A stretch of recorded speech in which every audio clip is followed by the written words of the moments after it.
Assalamualaikum warahmatullahi wabarakatuh. Sahabat sekalian, alhamdulillahirrabbilalamin. Sekarang baru selesai sholat subuh di masjid Nyuji. Apa itu masjid Nyuji? Inilah masjidnya, sebuah masjid yang dibangun. Masjid yang dibangun ini, maaf sekali lagi, Masjid Nyuji adalah masjid bersejarah yang terletak di Beijing, RRT. Ya, masjid ini telah mengalami renovasi beberapa kali dan merupakan pusat komunitas muslim yang jumlahnya 200.000 nih. Arsiteknya arsitek desain Cina dan menjadi masjid terbesar di Beijing. Dan ini juga masuk titik awal masuknya Islam ke daratan Tiongkok ini. Masjid ini dibangun pada tahun 996 pada dinasti Liao. Ya, jadi udah lama nih, dan sekarang berada di dalam masjid ini. Dan terletaknya di Nyuji, artinya itu jalan sapi, karena dulu di sini para masyarakat Islam di sini adalah usahanya dari dagang sapi dan disebutnya jalan sapi. Distrik Kuanmo, Beijing. Ini dulu tahun 1215 pernah dihancurkan oleh tentara Mongol. Jadi 1215 sekitar 300 tahun sesudah dibangunnya. Lalu dibangun kembali pada 1443 di dinasti Ming. Dan diperluas 200 tahun kemudian, yaitu tahun 1696 di zaman dinasti Qing. Masjid ini mengalami 3 renovasi sejak berdirinya RRT pada tahun 49, tahun 55, 79, dan tahun 96. Nyuji adalah wilayah padat dan di wilayah ini saja ada 13.000 muslimnya ini. Dan di sini muslim itu ada cirinya pada berkopiah putih. Di sini mencerminkan Islam. Dan masjid ini memiliki arsitek yang benar-benar seperti tradisional Tiongkok. Dan luasnya 6.000 meter persegi. Jadi luas itu di tengah kota.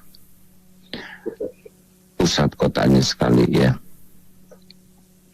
2 kali nih ke sini, kemarin dan sekarang. Dan tadi subuh itu banyak juga yang sholat subuh di sini. Di sini mazhabnya mazhab Hanafi. Jadi walaupun azan 4.45, tapi baru melaksanakan subuhnya jam 5.40. Di sini agak diakhirkan. Jalan kaki tadi ke sini. Namun seperti pada umumnya masjid di sini banyak yang tua-tua. Kemarin sudah diundang, kita dijamu oleh dari CIA namanya. CIA itu adalah komunitasnya, organisasi yang menangani seluruh umat Islam di Tiongkok ini. Kita silaturahmi dengan Assalamualaikum Ustaz. Waalaikumsalam warahmatullahi wabarakatuh. Bisa kenalan langsung dengan jamaah nih. Alhamdulillah ketemu dengan namanya Ismail, jamaah masjid Nyuji. Ini Ustaz, gimana apa yang didapat? Tadi sudah cerita tentang sejarah di sini. Apa yang Ustaz dapatkan selama di sini nih? Ya, alhamdulillah kita nyampe di sini. Pertama, kita ada pengalaman baru dari sisi tempat, waktu, dan cuaca tentu yang berbeda.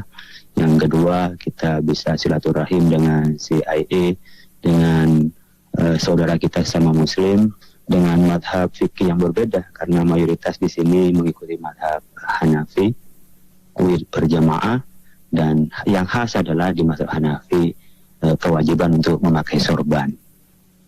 Ya, makanya tadi itu semuanya bersorban. Saya nggak sempat foto, sempat dokumentasinya.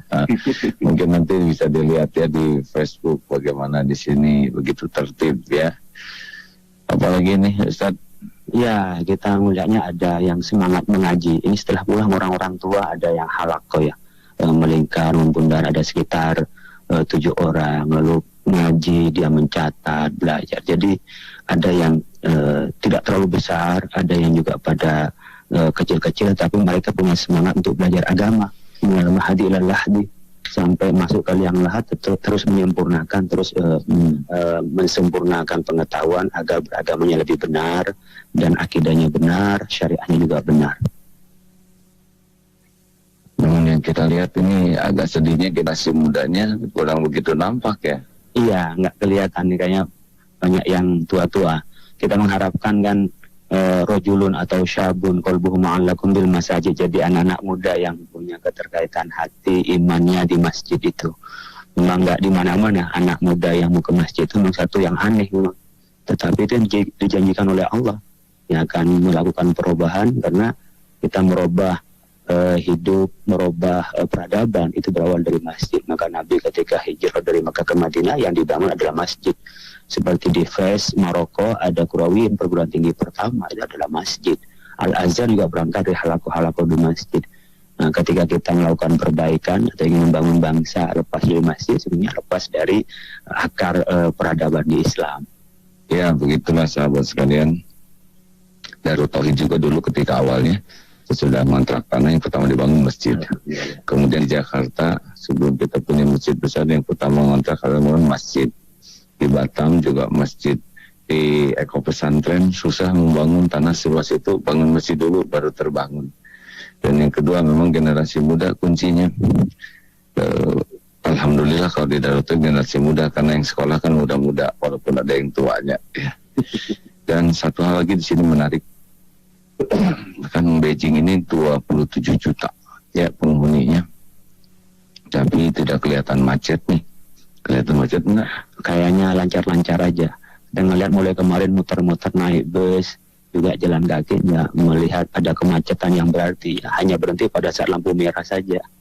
Ya, inilah yang menarik sahabat-sahabat sekalian, kenapa orang sebanyak ini di kota jalan tidak macet, tidak kelihatan di sini ada tren yang di atas apa MRT, monorail dan sebagainya. Tetapi ada sepeda, kita lihat dikasih jalan-jalan. Ternyata salah satu di antaranya memang sangat ketat sekali aturan penggunaan kendaraan. Sehingga parkir di tengah kota itu 1 jam itu 100 yuan, artinya sekitar 200.000 rupiah sejam, kapok ya. Kalau orang Indonesia punya mobil dengan gajinya 1,5 juta hanya cukup parkir 15 jam dan tidak ada yang makan. Apalagi yang dia dapat di sini, Ustaz? Ya, tadi ya keteraturan ya. Jadi kita ini melihatnya ada disiplin di sini. Jadi ketika ada aturan, melaksanakan aturan, dan ketika ada yang melanggar aturan, ada punishment. Jadi sebenarnya aturan itu yang baik ketika dilaksanakan dengan baik. Aturan tidak baik ya, meskipun kondisinya kurang baik kadang-kadang aturannya, tapi punya daya disiplin dan punya keteraturan dari masyarakatnya, itu bisa menciptakan kebaikan. Dan kita bisa belajar dari kedisiplinan itu ketika ada aturan dilaksanakan dengan sebaik-baiknya, masyarakat disiplin, pemerintahnya juga disiplin. Di samping itu memang ada keberpihakan kepada masyarakat dari pemerintah terhadap kebutuhan-kebutuhannya. Ya, di sini kemarin kita lihat juga pesantrennya ya. Iya. Sempat lihat, pesantrennya juga bagus, kan yang lebih bagus, hanya santrinya yang kurang masih 100 kemarin ya. Dan kapasitasnya nanti jadi 500 katanya. Tapi memang dari segi kualitas bangunan, kualitas masjid, Masya Allah. Ada lagi nih, Kang? Ada yang menambahkan ini? Wah, ada lagi yang mau ditambahkan? Ya, mungkin perlu banyak belajar ya. Mungkin dari persepsi kita tentang di Cina, negara komunis, Islam tidak bisa didakwahkan. Ternyata Islam diberikan peluang yang banyak, termasuk dari pembatasan untuk punya anak ya. Kan di sini yang punya suku yang sudah besar itu dibatasi 1, yang sekarang tahun 2016 sudah menjadi 2. Tapi suku yang minoritas seperti hanya suku-suku yang lebih banyak memeluk agama Islam itu nggak dibatasi untuk punya anak. Sehingga kita bisa mengembangkan dakwah dari tazawwajul walud al wadud ya, beristri dengan istri yang banyak anak. Di samping itu juga bisa mengembangkan dengan menyebar akhlak yang baik sehingga mengajak umat yang lain di sini untuk beragama Islam. Ya, jumlahnya 1,4 miliar dan umat Islam ini kemarin tuh hanya 23 juta ya. Iya. Yang diumumkan mungkin lebih. Penduduk ketiga di seluruh pemeluk agama di sini, dari Buddha dan Tao dan yang ketiga adalah Muslim, baru Kristen dan Katolik. Jadi agama ke satu kedua karena memang agama pribumi, agama penduduk sejak dulu ya adalah dua agama ini. Dan Laksamana Cheng Ho juga dulu ke Indonesia kemarin sesuku dengan ketua CIA-nya di sini ya.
Berarti juga pun dimanapun Anda berada, kita coba untuk bisa tersambung di pagi hari ini.